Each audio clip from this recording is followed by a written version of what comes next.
அது நீ சமஸ்கிருதம் எந்த இடத்துல இருக்கு? எந்த மாநிலத்தின் தாய்மொழி? எல்லா மாநிலத்திற்கும் மொழிவழி மாநிலம் பிரிச்சு இல்ல. சமஸ்கிருதத்துக்கு எந்த மாநிலம் பிரிச்சுங்க?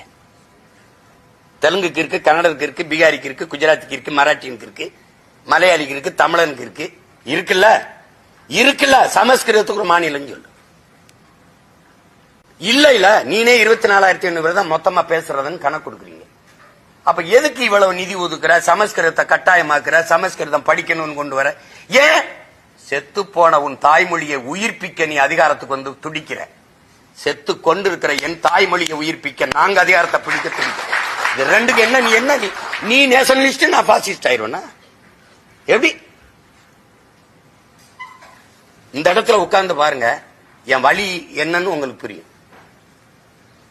ஓட்டு எனக்கு எதுக்கு வச்சுக்க? நீ எவனுக்கோ போடு, நான் பேசுறது புரிஞ்சா போடு. இல்ல நீ வச்சு என்னதுக்கு? நீ என்ன அவன் புளிச்சேப்பம் கொண்டு மத்தவனுக்கு தேர்தல் வெற்றி வழக்கு